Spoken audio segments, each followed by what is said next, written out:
Bienvenidos a la Gárgola Chivata. Hoy toca analizar la penumbra femenina del inconsciente en la novela Aura de Carlos Fuentes.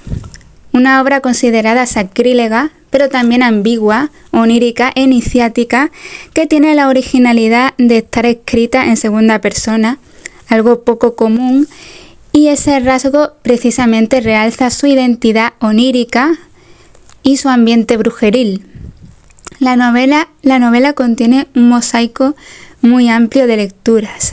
Aura nos introduce de lleno en la cosmovisión del eterno femenino, de la naturaleza, del laberinto oscuro del inframundo. También aparecen los protagonistas, que son una pareja en su versión de la juventud y en su versión anciana, como un cuaternario en donde lo femenino prevalece sobre lo masculino en la vida y en la muerte. Por si les interesa, tengo un vídeo en mi canal que se llama El Cuaternario del Bosque, sobre la serie Riverdale. Entonces digamos que lo femenino hace de portal cíclico para retornar de la vejez a la juventud, del masculino que se adentra en el eterno femenino.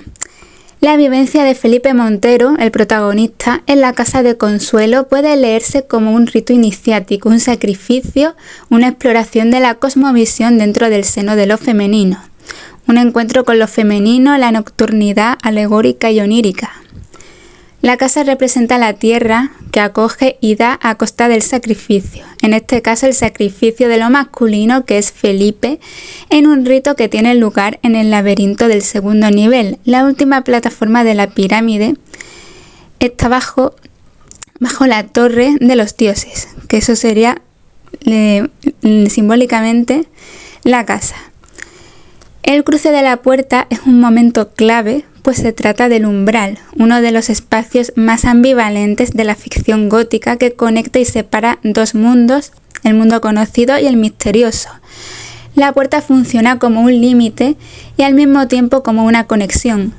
Se penetra en la oscuridad que lleva a una experiencia olfativa con el musgo, la humedad de las plantas, las raíces podridas, el perfume adormecedor y espeso.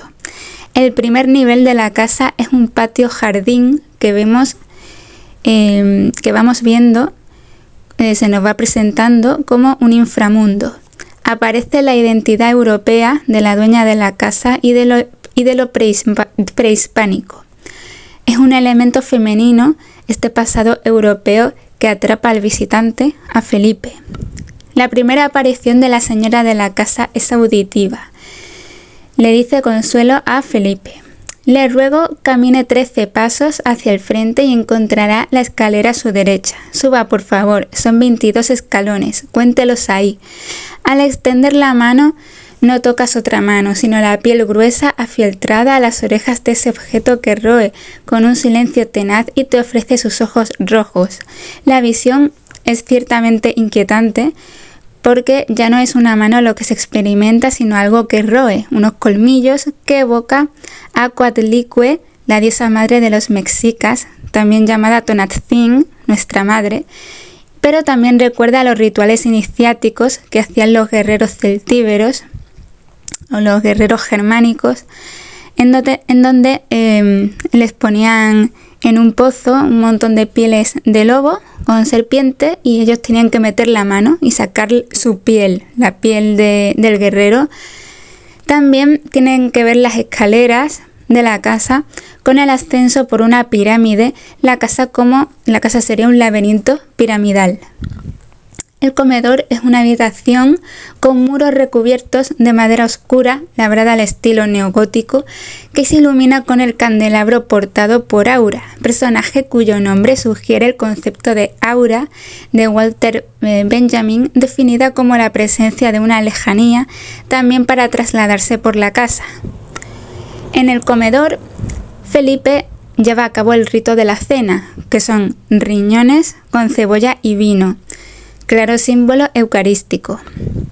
Una asociación interna de 3 niveles del inmueble, que son también 3 universos simbólicos diferentes. El primero, nivel de iniciación, el patio, el inframundo, con toda la hierba aromáticas, brujeriles y alucinógenas. un segundo de sacrificio y un nivel celeste de revelación. El segundo nivel nos remite claramente al imaginario del laberinto, pero también al del interior de los castillos, con su equivalente decimonónica, la mansión señorial, o al de las cuevas y grutas, en donde hay apariciones marianas, el útero de la casa.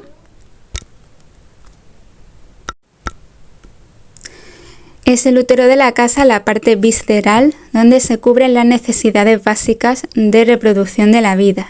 La extensión por una estructura triangular que tiene como base el patio y un vértice las recámaras que simbolizan el cielo. La casa también representa la tierra que acoge y da, pero a costa del sacrificio, en este caso el sacrificio de lo masculino, que aquí sería Felipe, en un rito que tiene lugar en el laberinto del segundo piso, el segundo nivel. Se hace hincapié en los umbrales de paso a otras habitaciones que nos retrotraen a la melancolía quevediana de Quevedo, la vida convertida en polvo, el sueño más real que lo real, que menciona Dont al interpretar como Aura condensa en el cruce el umbral.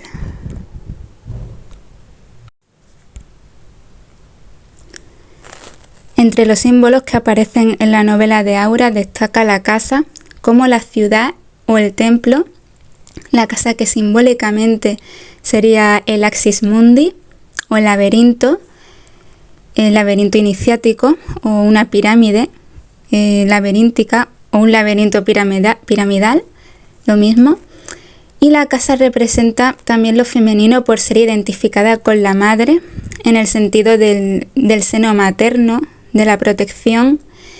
Esto es interesante porque Felipe, el protagonista, siente que la casa de Aura es su casa, el lugar donde siempre debió estar. La casa es el sitio que le pertenece y que le brinda paz.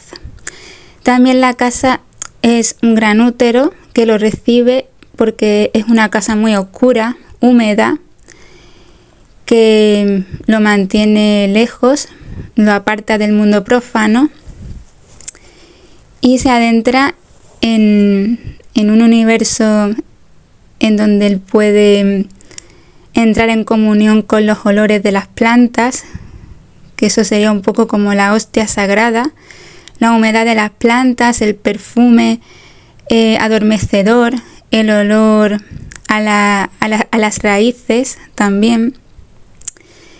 Entonces vemos que Felipe penetra a un universo femenino muy exótico, muy mágico, onírico, fantasmagórico, brujeril, y entonces él de alguna manera siente o cree que pertenece a ese lugar.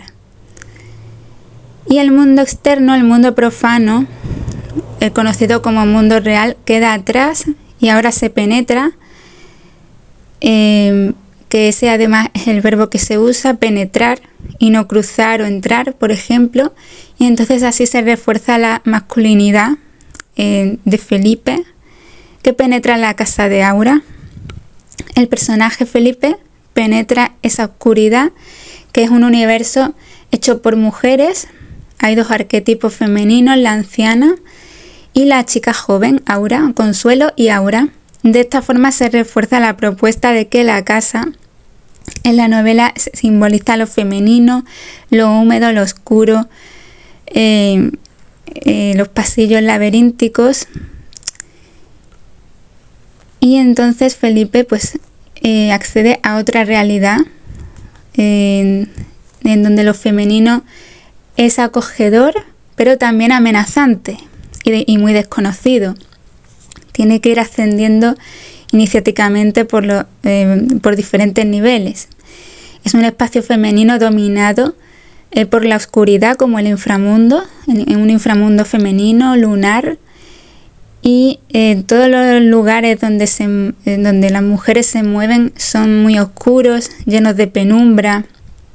Todos los espacios de la casa son lugares de sombra, excepto la habitación de él, de Felipe. La habitación del hombre tiene una luz tan fuerte que incluso ciega.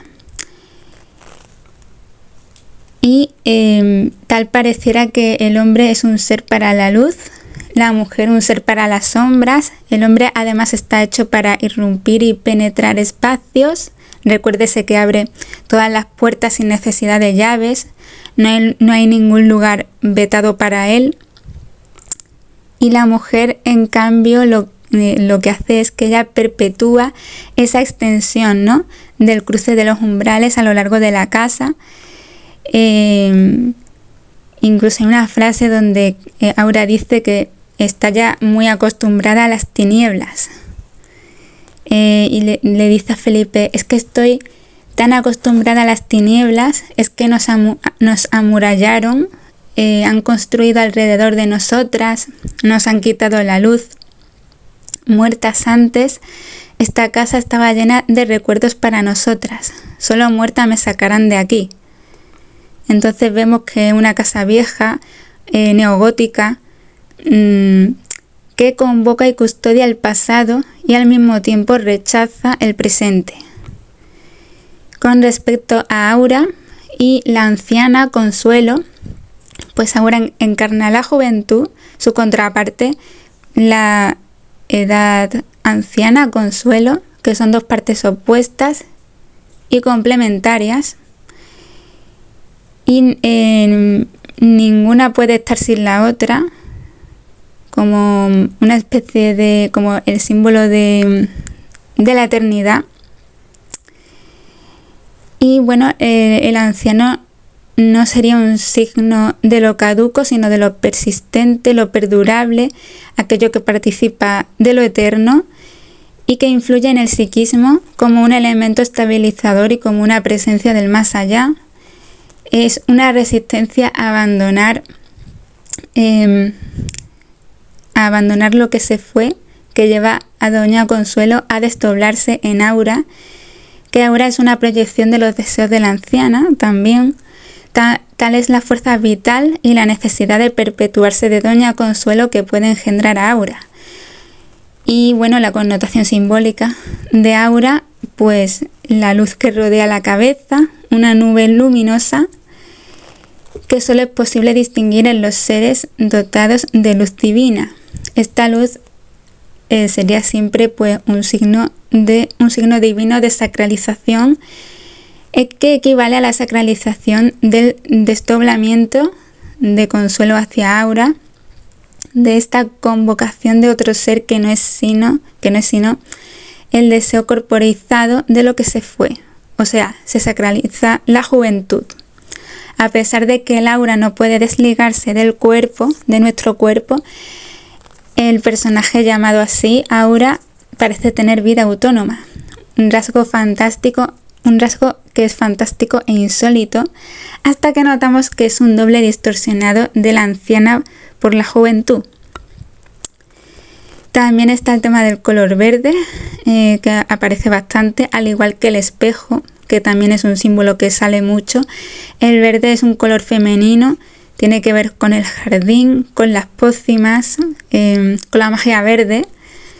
La magia verde, lo que hace el personaje de Claire en Outlander, que tiene que ver con el universo femenino.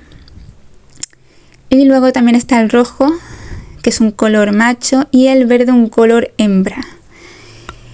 Sinónimo de fuerza y de longevidad, es el color de la inmortalidad, que simbolizan universalmente los ramos de color verde. También este color forma parte importante del mundo de la psicología y de la psiquis humana. Sobre él se ha desarrollado un complejo estudio terapéutico basado en que el verde en cuanto color representa el regressus ad uterum, o sea, el regreso al útero, que es la necesidad del hombre de buscar un entorno natural que le ayude a escapar, aunque sea momentáneamente, de lo artificial del mundo moderno. Y parece ser que el verde es el color que recupera de manera consciente o inconsciente esa tranquilidad, o ese estado contemplativo, ¿no? Esa quietud. Y luego también hace una descripción muy interesante el autor sobre las paredes de la casa, que son húmedas, son lamosas, hay un aire perfumado, se describen los aromas de las raíces, de los pétalos, del fósforo también, que el patio es como una entidad más que está viva, ¿no?, en la novela o en la casa. También aparece esa idea de la búsqueda de la eterna juventud y la permanencia del pasado. La puesta en escena de los discursos mágicos y esotéricos en lo que se refiere al dúo de la anciana y la joven, y el tema de la negación del presente, que no permite la ruptura en la continuidad de la historia, utilizando todos los artificios que permite, ya no en el mundo de lo racional, sino en el mundo de lo suprarracional, de lo imaginario, de la fantasía. Y bueno, luego descubrimos que Felipe Montero no es otro que la reencarnación del general Llorente, ¿no?, el marido de Consuelo, de la anciana. Y al igual que Aura, que sufre un desdoblamiento o una reencarnación, digamos que estos elementos del desdoblamiento, la reencarnación, validan esa necesidad de que el tiempo permanezca inamovible, de que todo debe volver a ser como antes, ¿no?, al estado increado.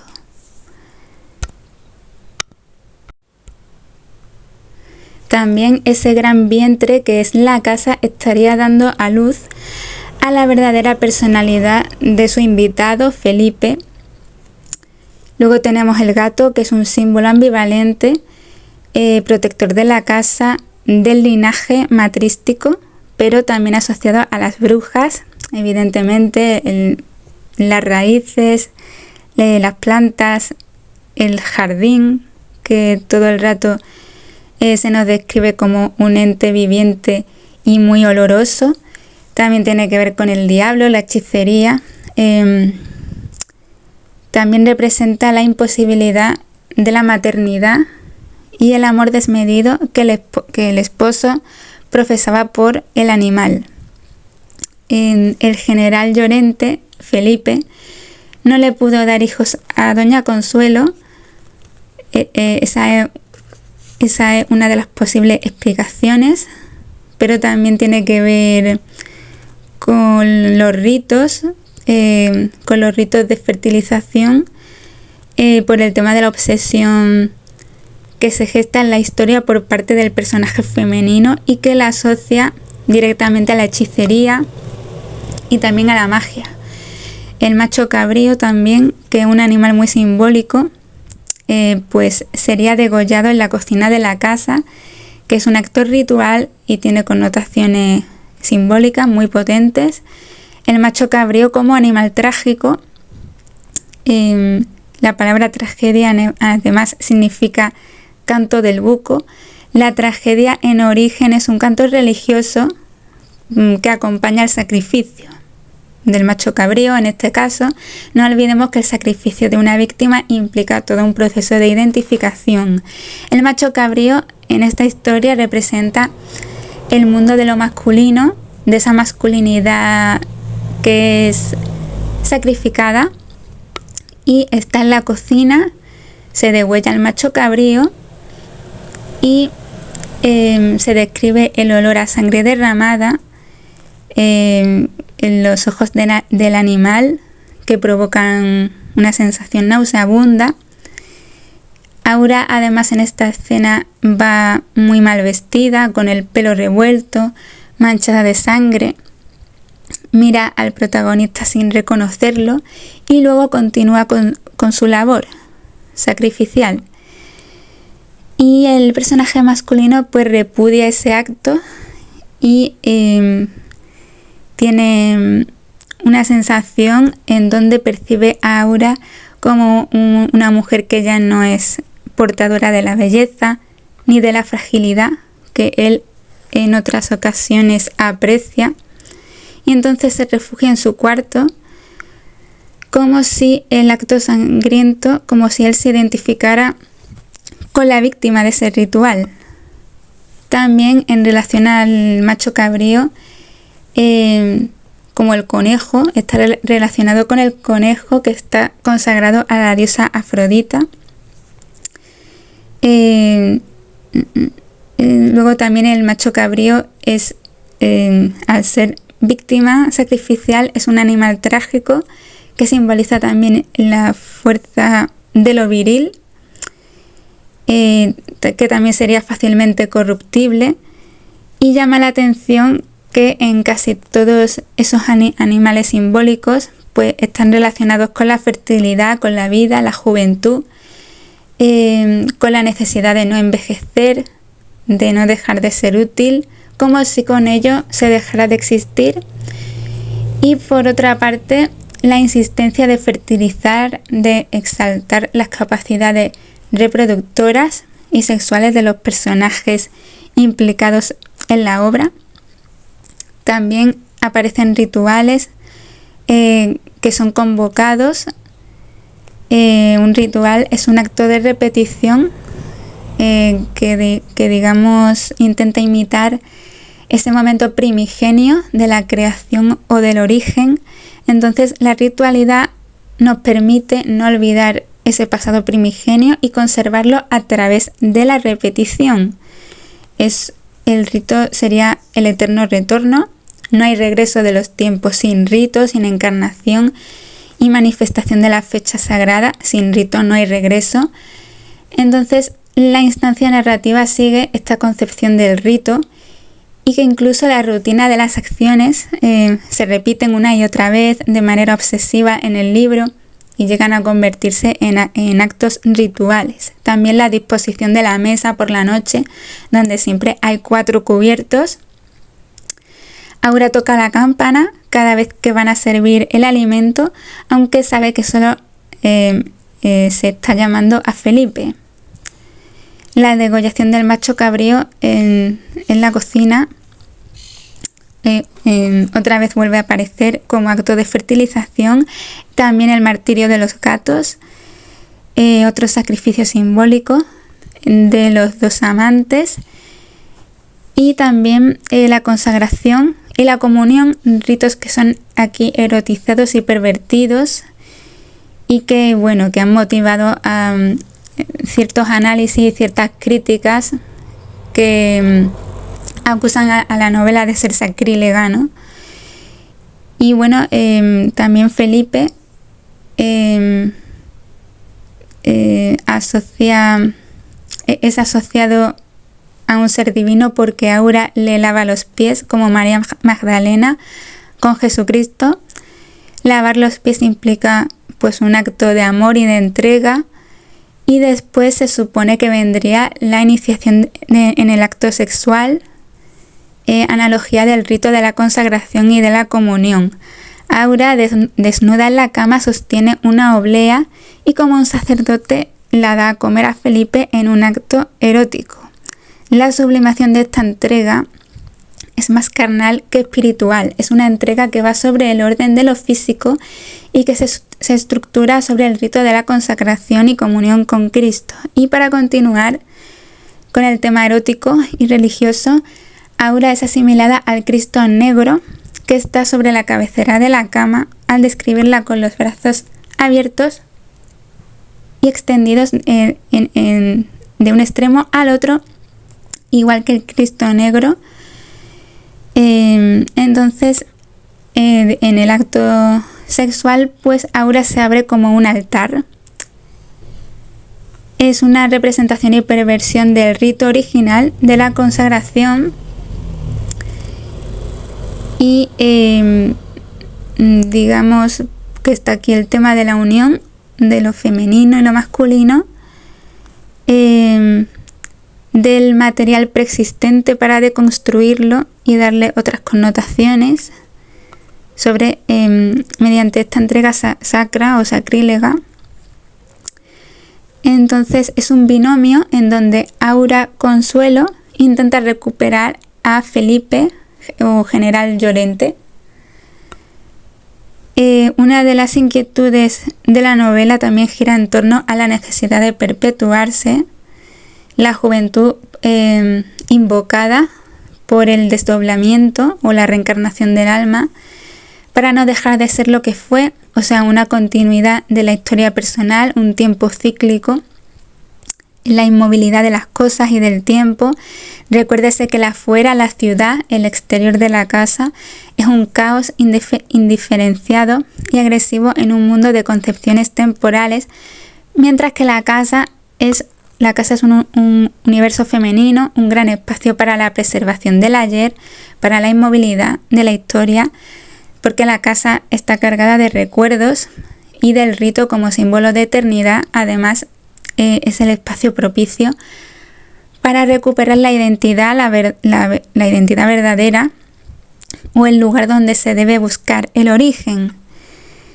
Dos mujeres cuya única misión es desvelar el verdadero yo de Felipe para poder estar completar el ciclo que la muerte interrumpió al llevarse al general Llorente y cumplir la función de perpetuarlo casi como un rito. Entonces la mujer simbólicamente engendra ese regreso al pasado, que es la identidad verdadera del hombre que debe cumplir al abrir y cerrar el ciclo de la vida. Entonces el hombre se dedica a la caza y a la lucha. La mujer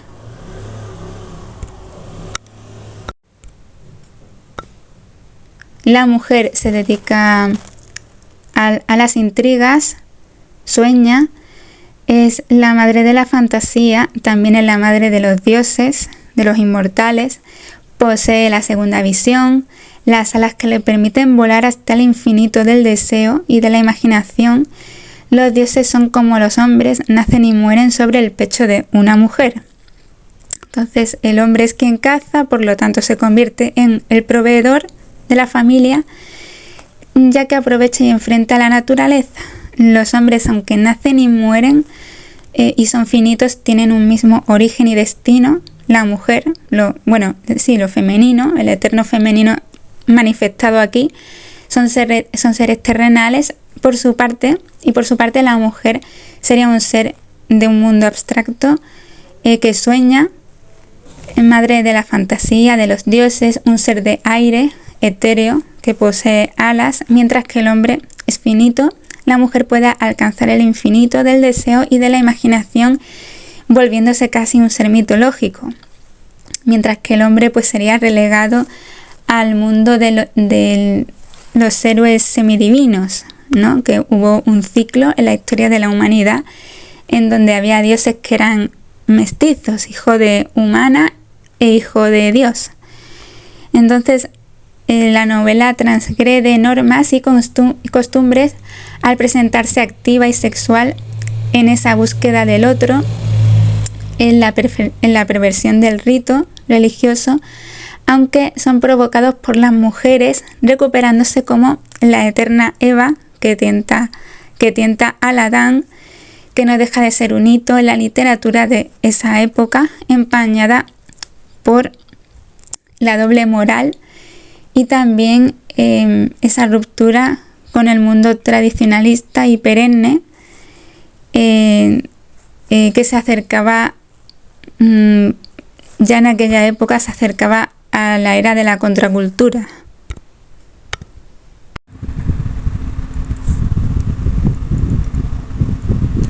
Entonces, tras el análisis de Aura, de la novela de Carlos Fuentes, no sería difícil adentrarse en la esencia del Laberinto del Fauno o de la serie Sirenas de Netflix, que tan polémica ha sido por su final poco entendido.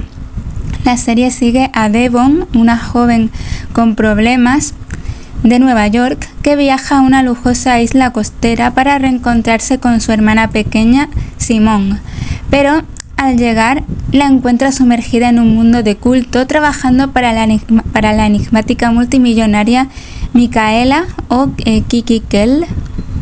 A lo largo de los 5 episodios, Devon intenta convencer a Simone de que regrese a casa para ayudar a cuidar de su padre enfermo, quien padece demencia.